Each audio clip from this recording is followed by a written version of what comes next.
Have you ever seen someone roasted alive in 212 Fahrenheit heat, then torn apart by monsters like prey? At first, everyone thought it was just a brutal summer. Hide in air-conditioned rooms, complain a little, wait for the rain, and it'd be over. But once the temperature hit 212 Fahrenheit, and monsters shredded humans into pieces, finally people realized the apocalypse had arrived.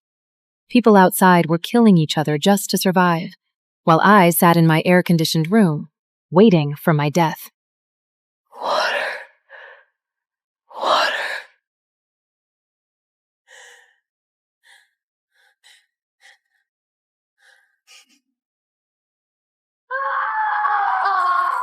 A week ago, when the apocalypse began, I took in my helpless stepsister. But that night, she slept with my husband. I snapped and stripped the mask off those two hypocrites right there. I wanted to kick them out, but they teamed up and tormented me instead.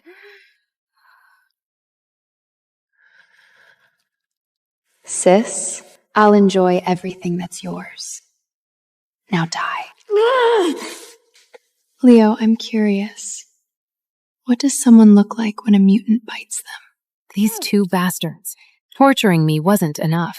They wanted my death for fun. The heat seared my skin. The monster's roars got closer. I was terrified.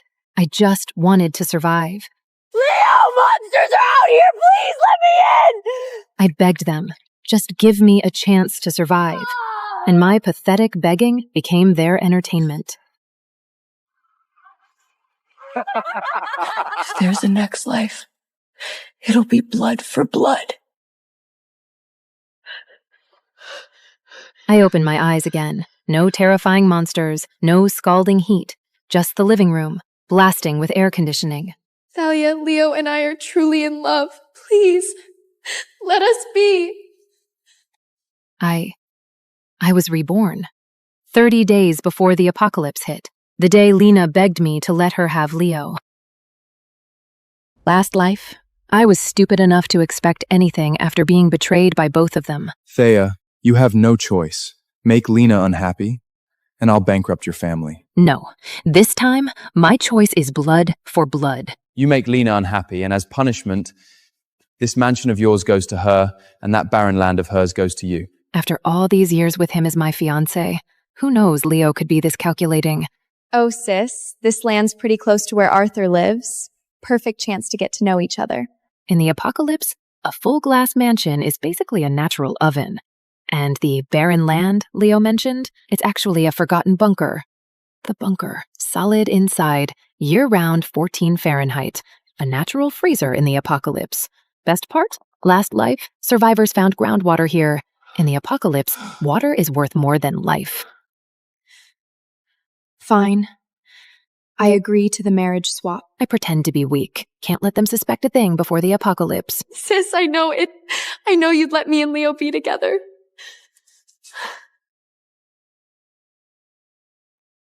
You bitch. Nothing but trash under my feet. Greedy fool. Leo's just a useless loser in the apocalypse. Lena, if it makes you happy, I don't mind. I'm curious, this time without my schemes, how long can your true love and fortune last?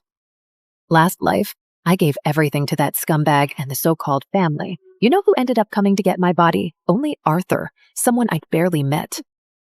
This life, getting revenge is not enough. I'm keeping Arthur safe too. Sell all my trusts and stocks. I don't care about the losses. I want $10 million in 24 hours. Miss, your father already transferred all your assets. My trash father, just to please Leo, he moved all my assets to my stepsister. The only valuable thing I've got left is the necklace Mom left me. I hate letting it go. But in the apocalypse, survival comes first. $100,000 isn't much, but it's enough for Arthur and me to build a climate-controlled bunker. Before I start hoarding supplies, I need to lock in a solid alliance with my only partner. Just like last life. After forcing me into the marriage swap, they got engaged right away, and I had to stand there at their engagement party, getting mocked. Lena couldn't wait to show off her prize, rubbing it in my face. Back then, after the apocalypse hit, that diamond couldn't even get you a sip of filthy water. Oh dear, Lena, Hope you can still laugh when you're clutching all that worthless money when the time comes. Arthur, last life, you were the one who came for my body. This time, I'm protecting you. Arthur! 30 days from now, the extreme heat apocalypse will hit. Boss? Boss? Fascia? I'm building a top-tier bunker here that can withstand 212 Fahrenheit. I want to work with you. I thought I heard things. Didn't expect it to really be you. Seeing him standing there, healthy and whole this time, I don't know why. It just hits me. I grab his hand, mind racing. How do I convince him the extreme heat apocalypse is real? I've got 100,000 to get things started. If you're in. I'm in. What? Thalia, whatever you want, I'll give it to you. I stare at him, words stuck in my throat. He didn't even ask why, just handed me everything. Last life, I planned everything for Leo, fought, craved his love and attention, and never realized the one who truly loved me was always Arthur, silently protecting me. I've only got $100,000, enough for survival supplies. He's a cast-off from his family, definitely poorer than me. Actually, I have some money. We could hire a construction crew. You don't have to do this yourself. I don't explain much. I just say I want an underground fortress, and he throws everything he has into making it happen. Last life, the workers who built the safe house. They blew the doors open themselves. They chop off the rich guys' heads, grab land, fight over supplies and territory.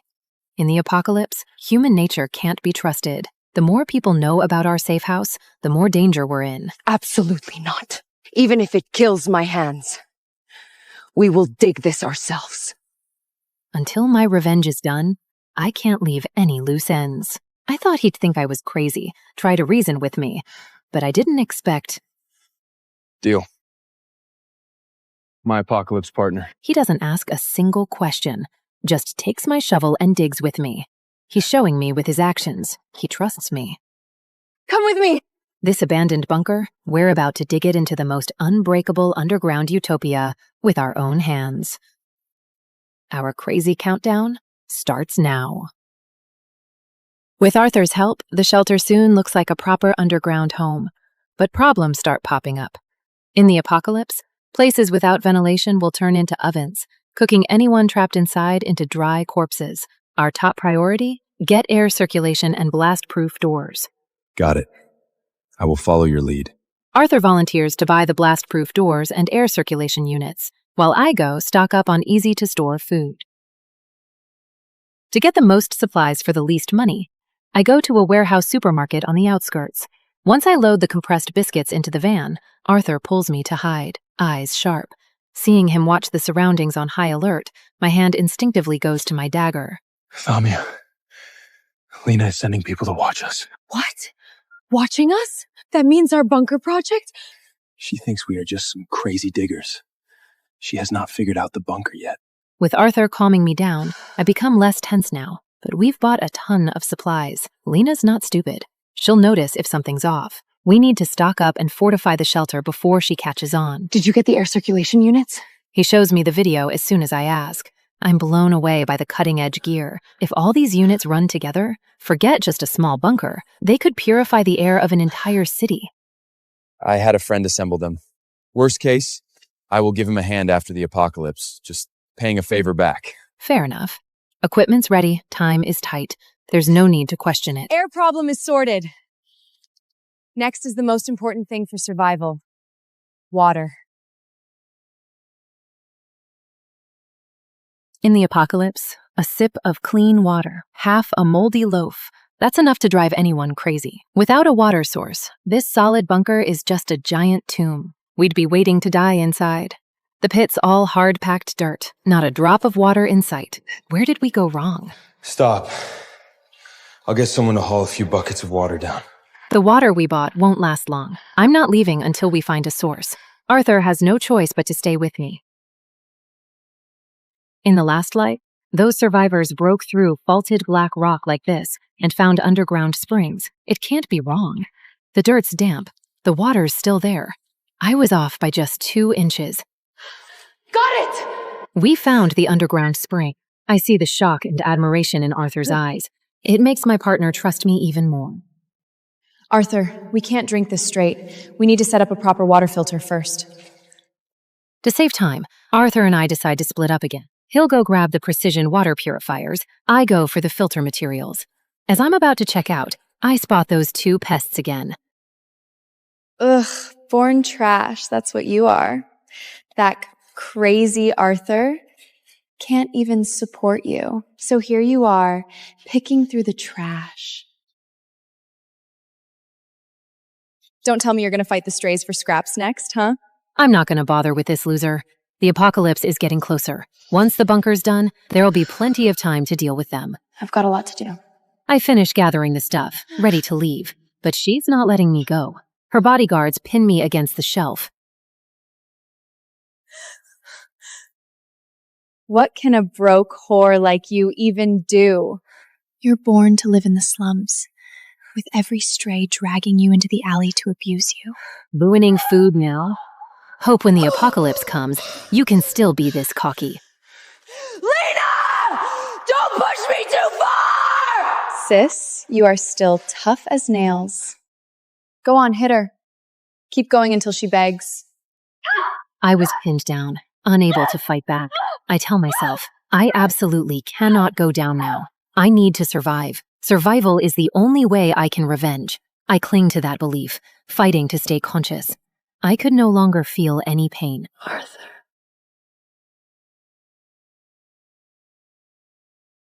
It's not Arthur. It's that piece of trash, Leo. I'm taking all the water supplies here. Not a single piece goes to this crazy woman. Those two stinking pests together. The stench clears my head a bit. I have to get my supplies back. Buddy sees me moving, tries to help, but they grab him. They clutch tightly around Buddy's neck. With him in their hands, I don't dare to make a move. Let go of him! Sis, I'm just curious what it feels like to get roasted. What are you planning? Crawl across this fire or I'll have them drop him. Last life, they ate my dog for a bite to eat.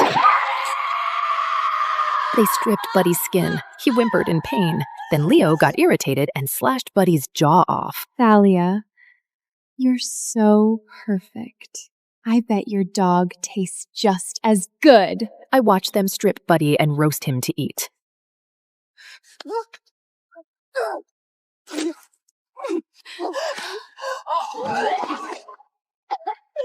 This time, I will never lose him again. I stare at my dying Buddy, swallow all the humiliation. I take off my shoes, step into the fire.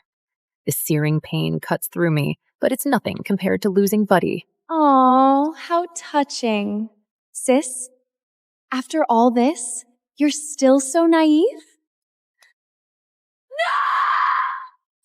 Even if I die, I won't let anything happen to Buddy. Manager, smash all these filters and throw them out. Don't destroy the filters, please. There are too many of them. I'm not stupid enough to risk mine and Buddy's lives. Begging?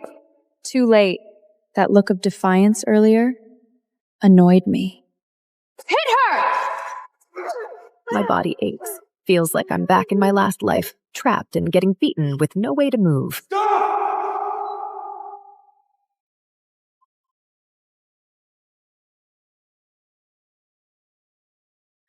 Is this another hallucination? Just when I thought I was about to get beaten to death, he shows up. Anyone dares to touch her, try it. Seeing Arthur, I feel this strange sense of safety. Just having him here makes me feel safe. Arthur, you worthless outcast. Flashing a fake card here? Manager, throw this trash out. Esteemed Black Gold VIP. Pack all the top water filters for you right away. What shocks me is the manager drops his arrogant kiss-ass act and even goes against Leo's orders. If they want to play with fire, let them burn. Arthur! You filthy bastard! Dare to touch me and see what happens! Leo will skin you alive! Leave you to rot in the slums! Let go! Step across the fire. One step missing, and I will break one of your legs. I watch them writhe like cornered animals, skin blistered, screaming across the floor. The pain in my feet disappears. I feel a rush of satisfaction. Arthur, you saved me again. The absolute presence he exuded, along with that black card, was far beyond the reach of a disgraced outcast. Arthur, are you truly just the Anderson family's outcast? Watching this man protect me with everything he's got, I doubt for the very first time. I really am the family outcast. That friend who gave me the filters last time, he lent me the black card and bodyguards. Last life? I only knew him up until he lost the inheritance fight and got kicked out of the Anderson family. After that, I had no idea where he went.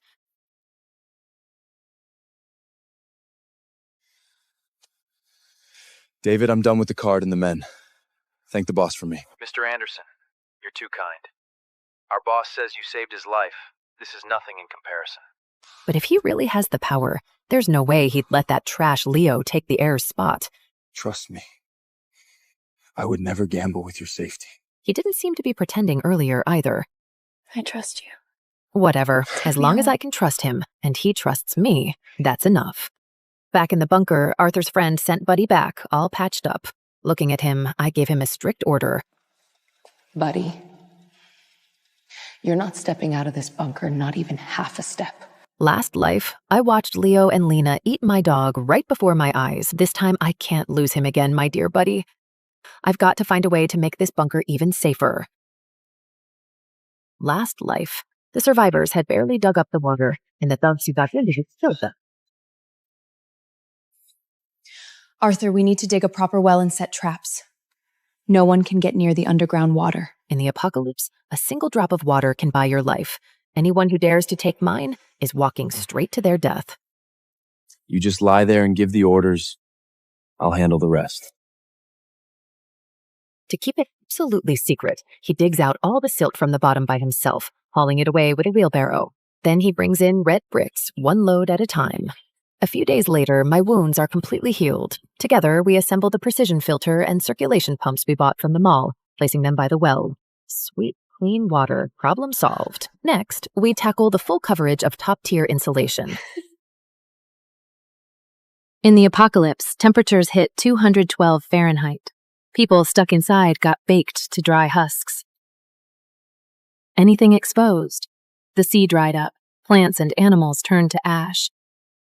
Animals and humans, their bodies rotted and reeked. Anyone exposed to the sun died instantly. Heat was relentless, the deadliest invisible killer of the apocalypse. Only by covering everything with the best insulation can we create a fully climate-controlled room inside the bunker. As usual, we move the supplies back in batches. With him, I don't have to do a thing, and I'll get his full, unwavering favor and total peace of mind. He finishes the last board, keeping the heat completely out. Then he mysteriously calls me over to the water well. I didn't even need to say much. He had already prepared such a perfect defense. Anyone but us tries to get near this well, they're dead. Sis, all of these are from Leo. Jealous? Down in your muddy little bunker? I hang up, not bothered by her taunts, 'cause very soon she won't be laughing anymore. When the apocalypse hits, if we can't get out, this will be our only source of fresh food. You can't live on vegetables alone. I also got your favorite steaks and wine. Think of it as a gift from David. He's willing to do all this without even knowing if what I say is true. In this world, apart from my mom, I've never found anyone who treats me so well. Emergency red heat warning. Tonight, temperatures will hit record highs.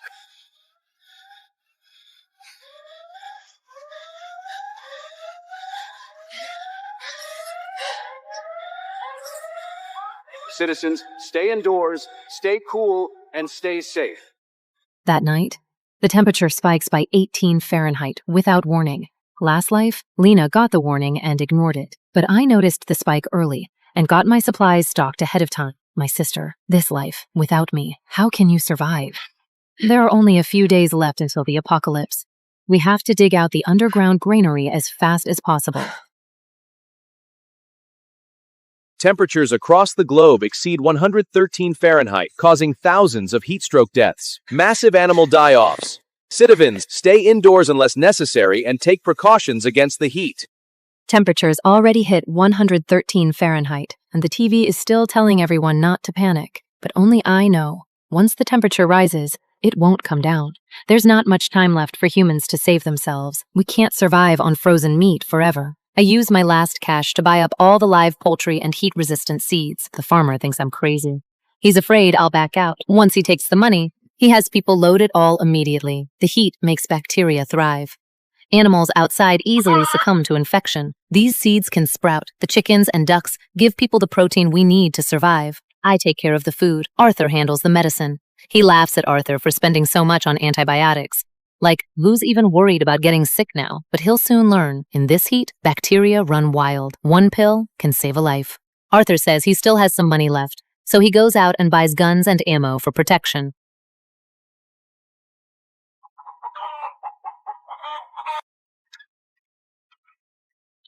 Global temperatures break 158 Fahrenheit, tens of thousands dead from heat stroke. 2 days until the apocalypse. The world hits 158 Fahrenheit. The heat is so intense, it fries the circuits. They wear out fast and blow up. Sirens everywhere.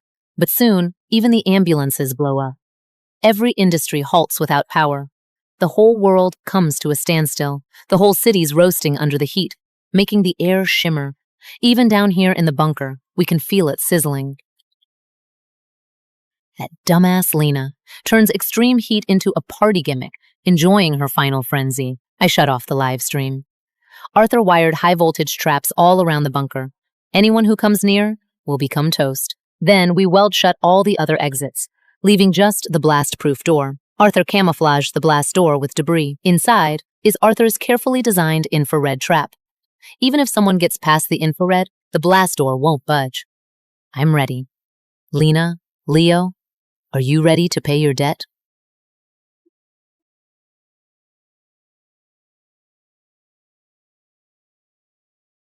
In just 2 hours, temperatures spike to 212 Fahrenheit. Countless people outside die from the heat.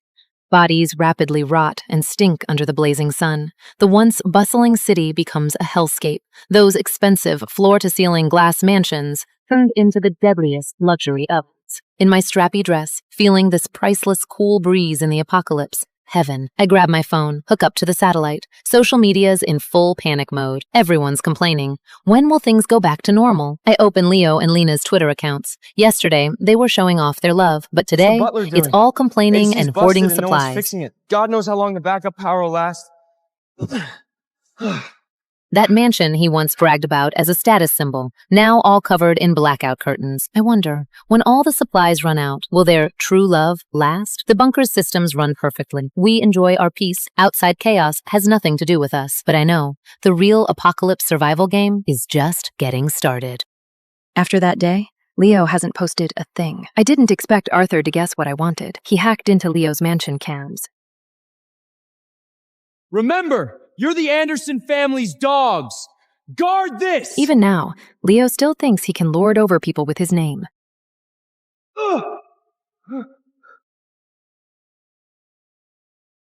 You dare hit me? I'm the heir of the Andersons! He doesn't get it. When order collapses, What are you money doing? is just Put a that worthless down! piece of paper. The bodyguards who used to follow his acting every like the order, big shot, huh? now their greed is plain That to time's see. over. Leo didn't expect them to talk back. He rushes in to grab the supplies and gets kicked again.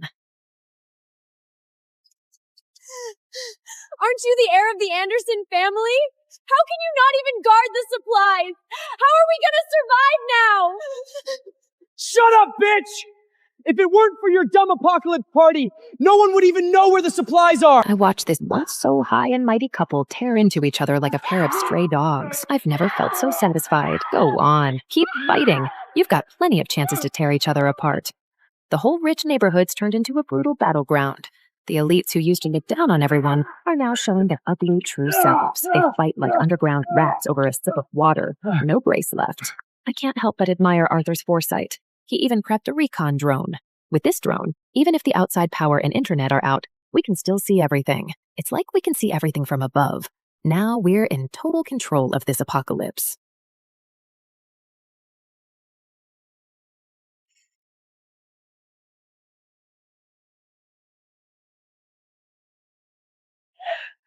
Thalia, you little bitch! Don't think just because you are hiding in the sewer that you get to watch and laugh at me! Day 10 of the heat wave. Lena finally can't take it and calls me. Get out here with water and food, on your knees like a dog, and hand it over! She's still dreaming about making me her slave. Or I will have someone blow up your mud hole, strip you naked, and let those crazy thugs outside do whatever they want to you! She hasn't hit rock bottom yet. People never show all their evil until they get there. We're chilling in our bunker at 70 Fahrenheit, enjoying delicious tomahawk steak, while the world out there has fully turned into a playground where the beasts pick off their prey. Morality is gone. The dark web spawns professional scavengers, hunting defenseless old people and kids. Exposing your location means only death. But me, I'm about to give my coordinates to Lena and Leo. I tell Arthur my ideas. Still, he doesn't ask any questions, just backs me up all the way. Not only that, he draws up a detailed plan, helping me figure out how to get back at Leo and Lena. I launch the drone, keeping eyes on them constantly, waiting for the right moment to let them know I've got the supplies. The drone's barely outside, and I already see a group of people, the local ex-cop, now running around as a heavily armed thug boss. I never thought Leo would actually ditch the mansion and side with this guy. Just for a sip of muddy water. Leo doesn't even think twice. He puts his true love up as collateral to these scumbags. I'm not really surprised. Without his billion-dollar family fortune, he's just a selfish piece of trash. Worse than a rat.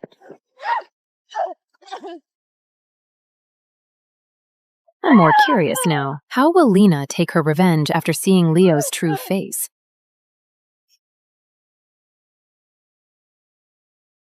My phone's been on the whole time, just waiting for Lena and Leo to call, begging for my help. I want to see how long they'll hold out, but obviously I gave their backbone way too much credit. Finally, it's my turn to call the shots in this apocalypse survival game. The girl who flaunted her insane fortune just yesterday. Now she's lower than a rat in the slums. I was wrong. I'm so sorry. Please, just one drop of water. I'll die in their hands. I'll be your dog, anything. Please save me. Be my dog? With that filthy face? You don't even deserve to wipe my buddy's paws. Watching her beg, I stay totally unmoved, deliberately spearing a piece of prime Wagyu right in front of her face. I feed it to Buddy, watching her beg like a pathetic stray. I can't help but feel utterly pleased. Didn't you snatch the heir of that elite billionaire family from me? Ask him to buy you water with money. Her real hell is just beginning. I'll make her suffer in this blistering heat and thirst, rot outside, piece by piece. You're really just gonna leave her like that? The one I want to protect most is right here. The rest of those losers can rot. Hearing me, a flash of restrained guilt crosses Arthur's eyes. His Adam's apple moves, like he's about to say something, but suddenly an alarm cuts him off. We pull up the entrance feed. The lead guy has a badge on his bulletproof vest. He's the thug who abused Lena in the video. Turns out he's a cop. Well done, cop. So that fancy gear of yours got you our coordinates, huh? What surprises me even more, they actually make it across open ground alive, and in no time, lock on to our exact location. They're well equipped. Talia, you scared? Scared? That would be disrespecting all the gear you set up for me. No words needed. We kick in top-level stealth mode. The fan stops. Cold air vanishes instantly. Our bunker vanishes from sight, blending back into dead concrete. But I still underestimated just how observant they are. Boss! Come here! There's cold air! Someone's definitely alive in there! The scent of cold. These scavengers react like hyenas smelling blood.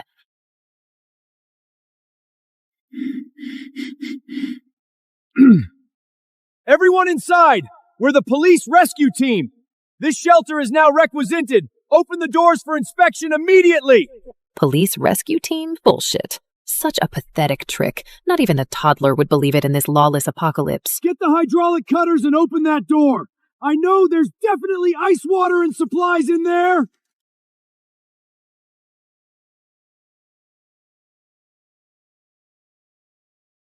Boss! The door's here! Wow, found my door so fast? Guess you're not leaving here in one piece.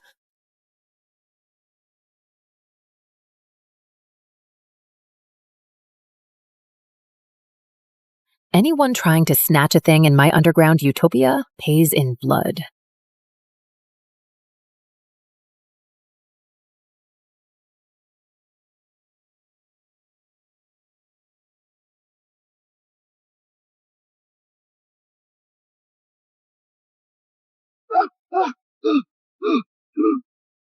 Machine gun!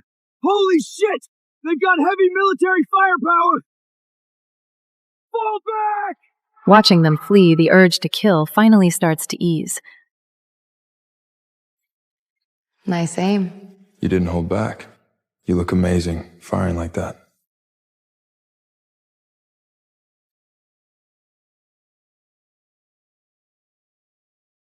Thanks.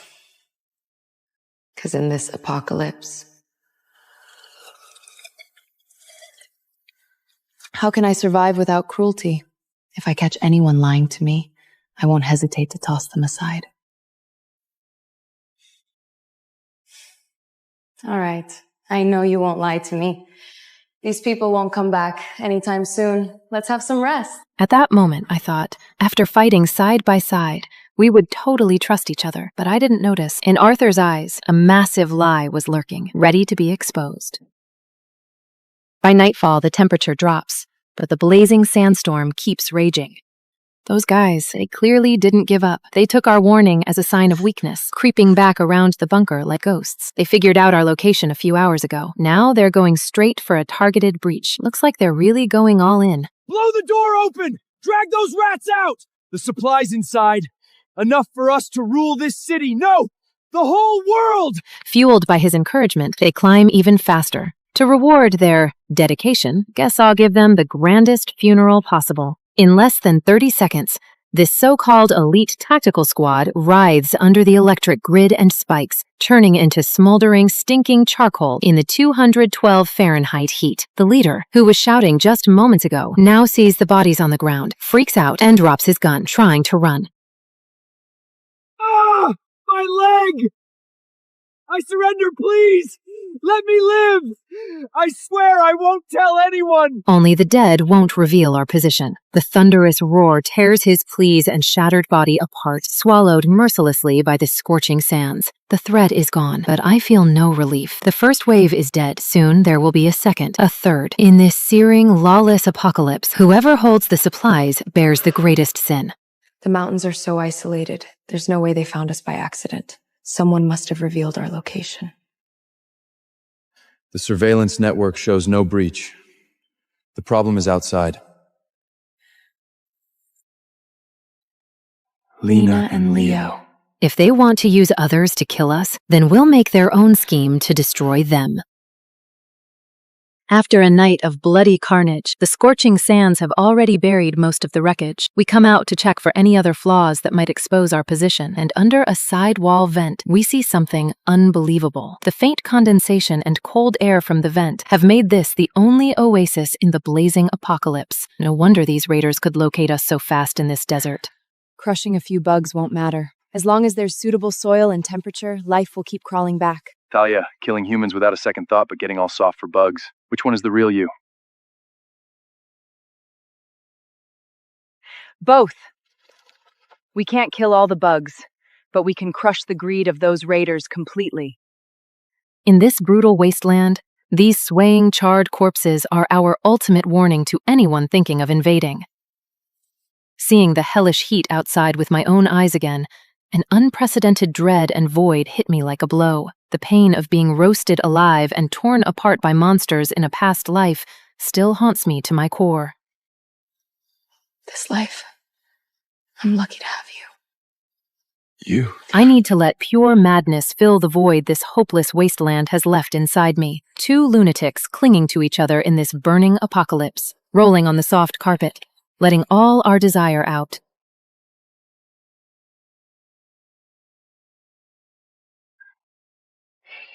All desire gone in a flash. Some idiots appeared at the worst moment.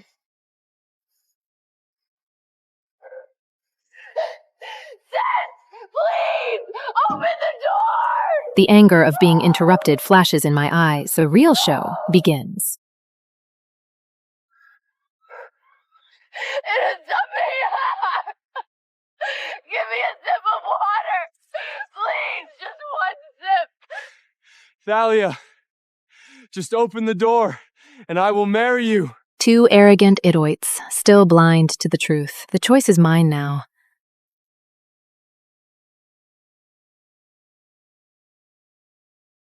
Leo, you know, you hurt me.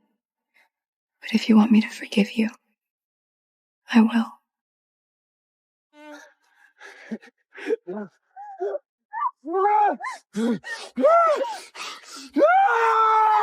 Talia, I will prove it to you.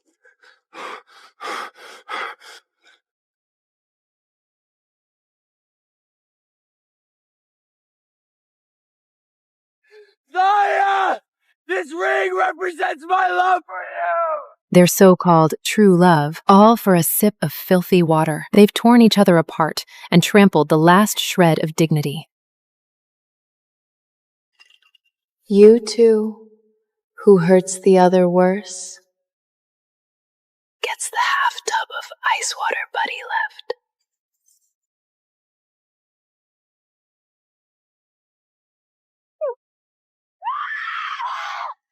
You crazy!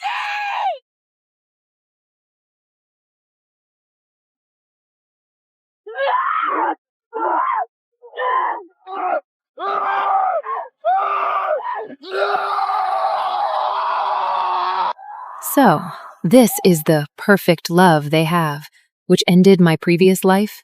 In this extreme thirst, their true love is nothing but burnt dust. I want water. Give me water. Watching them crawl toward me like filthy dogs, just for a sip of water. It's pure satisfaction.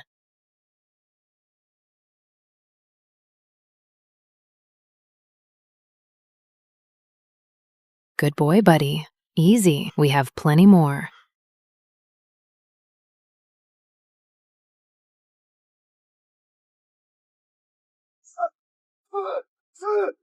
Dahlia! You bitch! I will kill you! Deprived of water, Leo completely lost it. His eyes burned with furious despair. I stay perfectly calm, because even if they beat each other to death today, I still won't give them water. To make this little human experiment more interesting, I'm adding some real bait for these two starving wild dogs.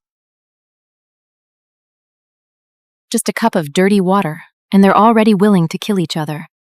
Now, imagine a full slab of beef and a cup of clean water. Lena, wake up. I brought you something to eat. Crushing one side is no fun. The real entertainment starts when they fight each other out. Fresh meat is for whoever makes it out alive. Extreme thirst and heat will completely shatter their fake alliance. That rusty dagger is the final spark of this deadly game. After a moment of dead silence, survival instinct turns Leo into a bloodshot beast. Bitch! Fuck off! Water is mine! Die! Look at them, the once prim heir and his wife, now clawing at each other's eyes like feral beasts for a sip of water. The savage thrill of this human experiment finally calms down the fury I felt earlier. And the one who also needs calming is Arthur. There's a restless tension in his kiss I can't understand. Perhaps we need a different way to soothe each other.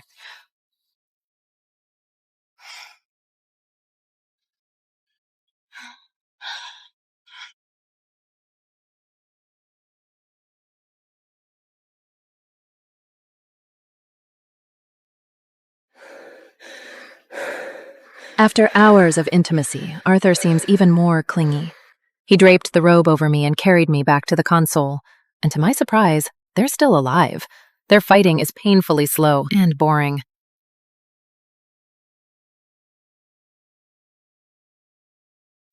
Add a little more bait. Maybe it will make things more interesting for you. Looking at the beef, memories of the past life suddenly surge back, striking my nerves like venom. Last life, after I discovered their affair, he chained me on the terrace like a slave. The heat scorched my skin, cracking and peeling it away, forcing me to lick ice water like a dog, beating me, all because they had nothing else to entertain themselves in the apocalypse. The sound of bones breaking, the stench of evaporating blood, the unbearable pain of being torn alive. I never forget a second. The pain of my past life, today, he will pay 1,000 times over.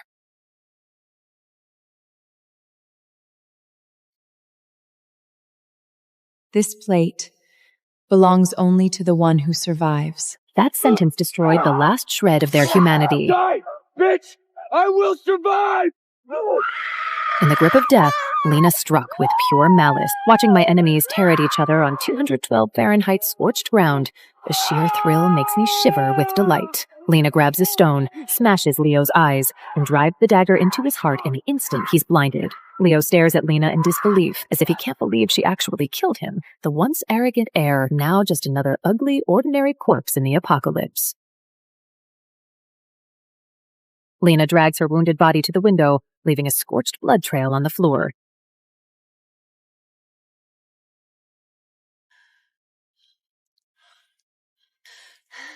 Sis, he is dead.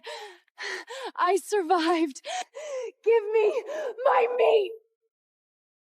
Watching the bloody chaos outside, the thrill of revenge courses through me. Last life, you two watched me get torn apart in that climate-controlled villa. He's dead. Give me my meat. Never imagined you'd end up like this. I kept my promise, tossing out the dog food she earned by killing her true love. The once arrogant Lena, now eating off the ground like a dog.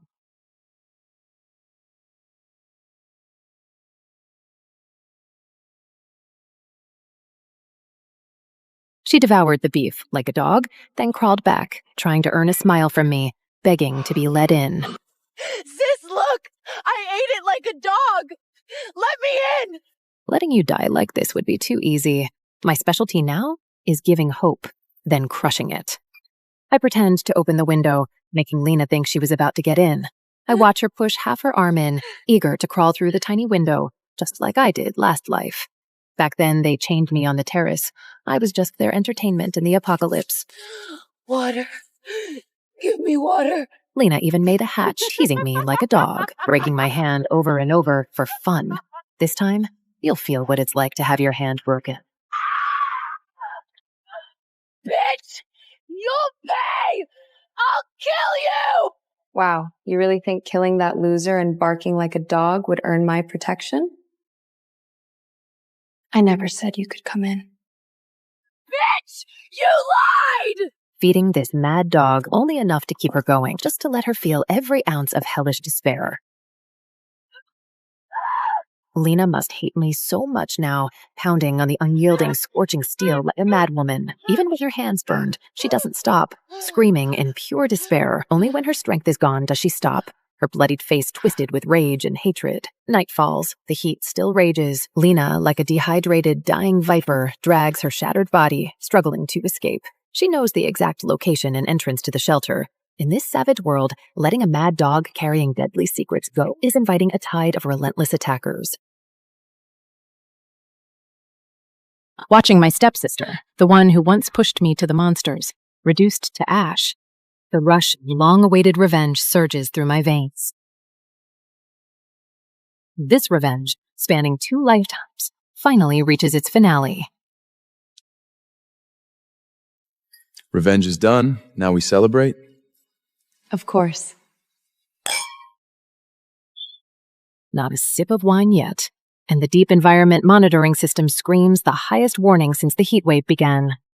This is serious. Satellite imagery confirms 700 kilometers north, A nuclear waste reactor has ruptured due to overheating. Highly radioactive waste spews out, seeping rapidly into the deep groundwater. Our own water supply could be at risk. 212 Fahrenheit heat. Together with radiation, animals start to mutate. The bloodthirsty monsters that tore me apart in a past life have appeared. Compared to the looters outside who are killing each other over water, the real horror begins now.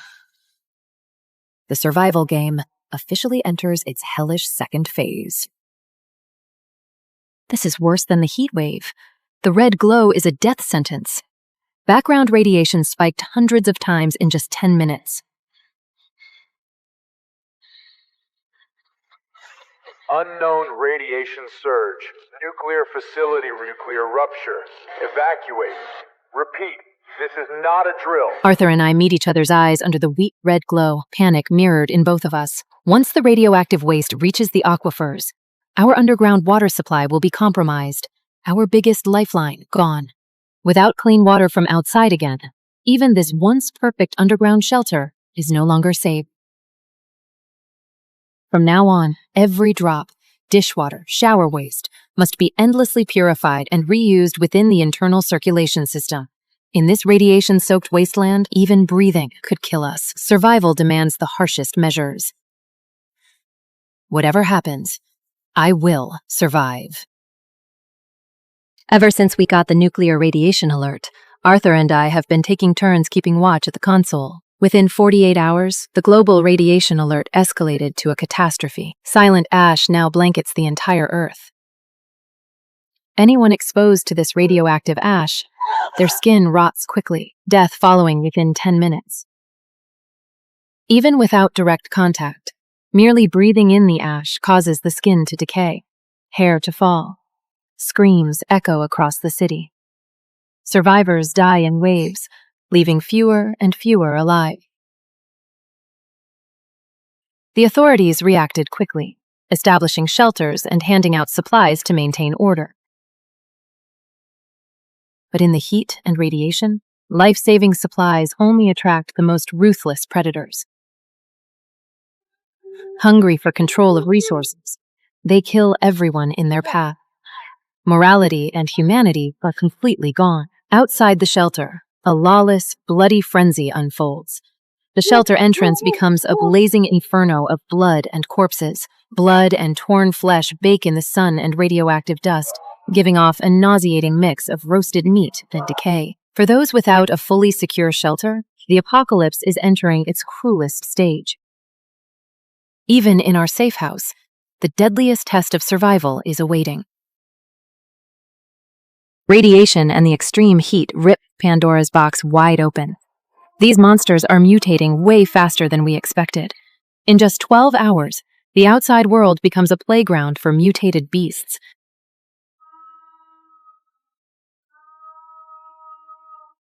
Humans, once rulers of Earth, turn into bottom-tier prey overnight. Arthur and I are powerless against these monsters.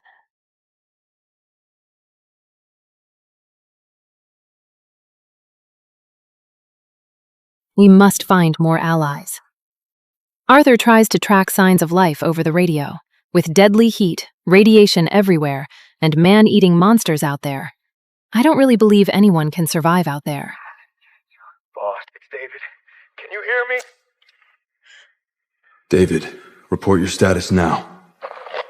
Boss, me and 30 core staff, we're all safe. I stare at Arthur in disbelief. He actually found survivors. We're hiding in the B-Zone backup shelter you had us build earlier. Good. Everyone's alive, and we just intercepted the coordinates to the military's top-tier anti-radiation stash.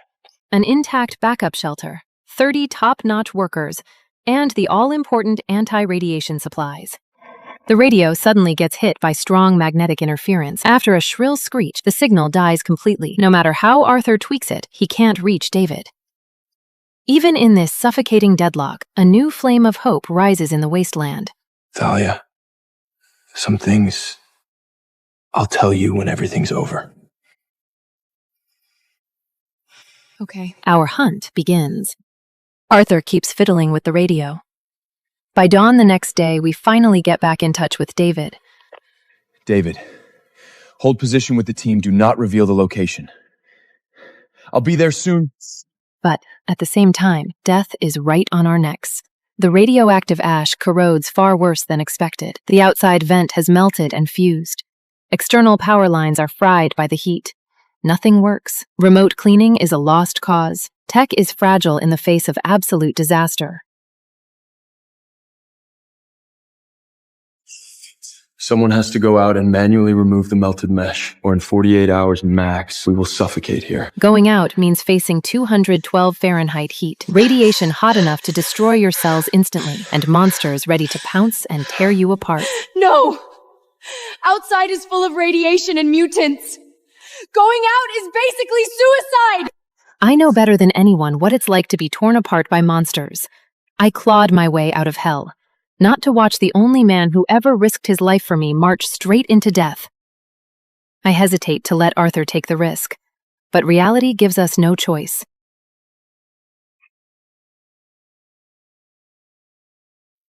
I'm not gonna die. Don't forget.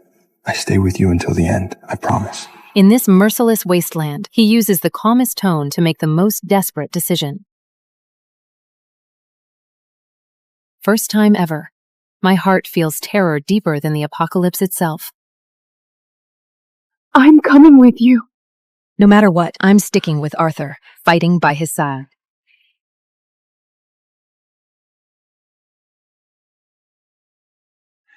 Talia! Listen to me. Go back. If something happens to me, lock the blast door. David and the others will find a way to get you out.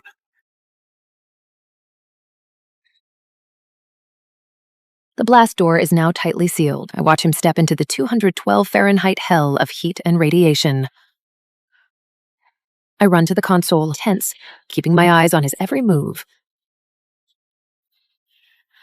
That radiation sludge is insanely sticky. Cleaning it is a nightmare. The surface temp on that old protective suit is screaming blood-red warnings. Seeing the monsters attacking from behind, I nearly stop breathing. I hit the button just as Arthur speaks. 3 o'clock. I got this. Seeing the giant rats hit the grid, I breathe a sigh of relief. Thank God the system's still working. Even if his suit only holds 10 minutes, I won't let him fight out there alone. I take over the perimeter defenses, annihilating anything that dares approach him.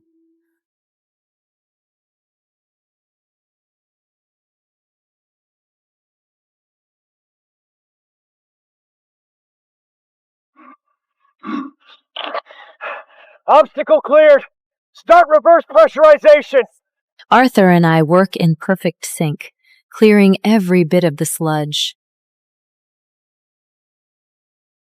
The piercing alarm shuts off. The countdown stops. We've survived again.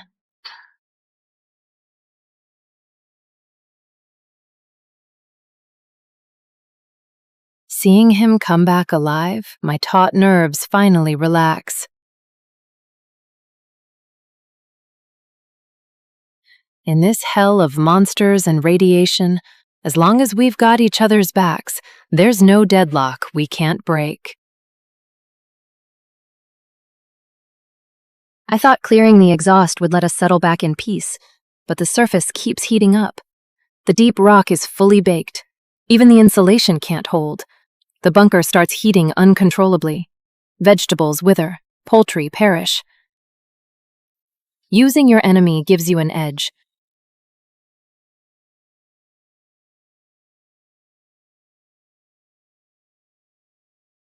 Their blood rots through the ground. We collect some in case we might need them later. Radiation levels spike. Deaths skyrocket. With no living humans left, the monsters start killing each other. That tiny trickle of condensed water at the vent, a malformed oasis, lures more and more monsters. Sitting and waiting to die? Never my style. The temperature-controlled bunker won't hold long. Eventually, these monsters will rip our defenses apart. If staying still gets us killed, we strike first. trample through blood and guts, carve our own path to survive. The military stash David gave us, that's our only way out. All right, let's grab the anti-radiation meds and secure the backup shelter. Figuring out how to get past the monsters at the door and meet up with David, that takes careful planning.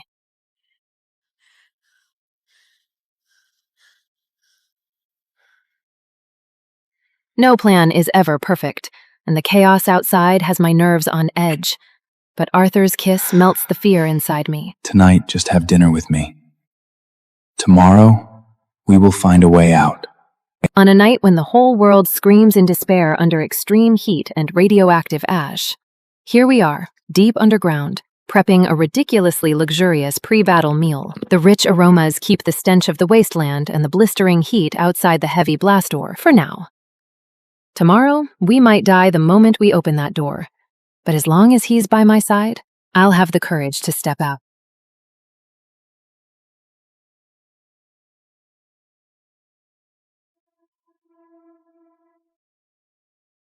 We're about to get out, and death comes calling.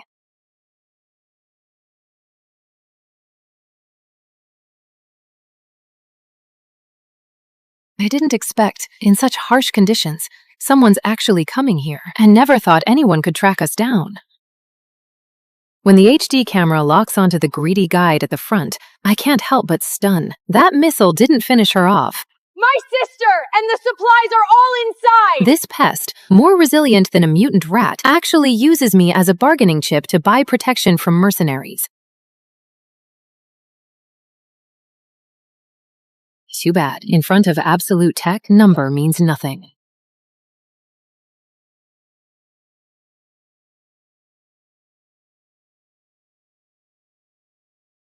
Clear the trash. It's not just bullets. The potent acidic venom we collected from mutated creatures was injected into the perimeter's high-pressure spray traps. These idiots come right on time. Let's see what this mutant juice can do. Turns out the venom works better than we expected. With this, our odds of surviving just went up. Looking at Lena, I can't help but admire her stubborn will to live. Since she's so obsessed with this bunker, then I'll be merciful. She'll stay here forever as my guard dog. Perfect. All that pain and despair I felt getting torn apart by monsters? Today, she gets a taste of it too. But I'm not that kind. I'm not planning to let her die all at once. I'll keep her alive, fully awake.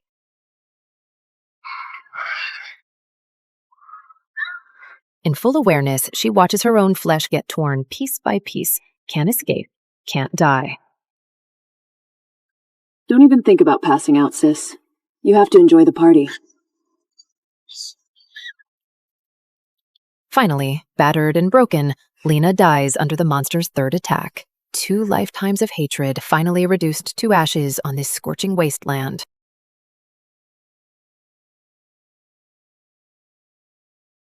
The old act is over. Now, we carve a new path through this irradiated hell. Our ultimate plan begins. Thanks to Arthur's careful plan, we wipe out the monsters around the bunker and find the off-road vehicle he prepared. We drive straight to the coordinates David sent. They're already waiting inside the backup shelter.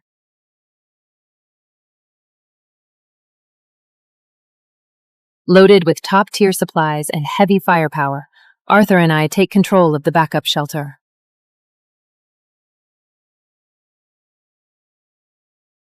To rebuild any life in this irradiated wasteland, absolute force is the only way to unify the front lines.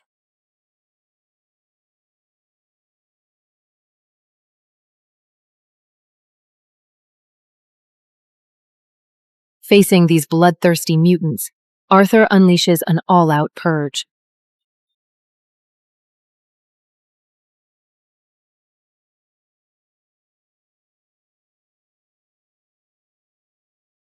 Their massive bodies stand no chance under our heavy fire, instantly shredded. Limbs and torsos explode midair. The stinking, glowing blood hits the scorched earth, evaporating into a crimson mist.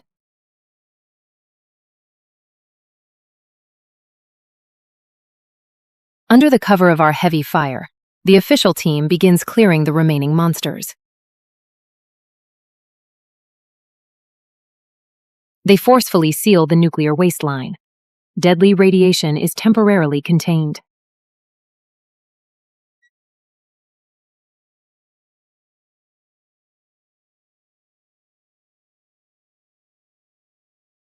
In this out-of-control, blazing, apocalyptic world, we finally catch a glimpse of hope. With our help, the authorities clear out the mutant monsters, contain the radiation. Things start to get back on track. Without hesitation, I share our core tech for climate control and indoor hydroponics. Everyone can eat fresh food now. The dark days of cannibalism in the scorching apocalypse are over. A brand new, unbreakable greenhouse city rises from the ashes under our hands. He finally confesses the massive lie about borrowing troops from a friend. Thalia, I'm sorry. I'm not a cast-off of my family.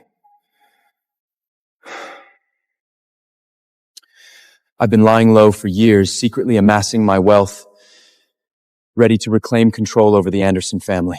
The apocalypse wiped out the Andersons. All his years of patience and scheming amounted to nothing. More than all his wealth, what Arthur really fears now is me leaving him. In this blazing hell, assets are worthless. All I know is you're my only armor. I forgive you. On this wasteland where even a breath can kill, he puts his life on the line just to give me unconditional love and complete security. That's real, priceless wealth. From a discarded heiress and a mocked, hiding madman, to now, rulers of the wasteland.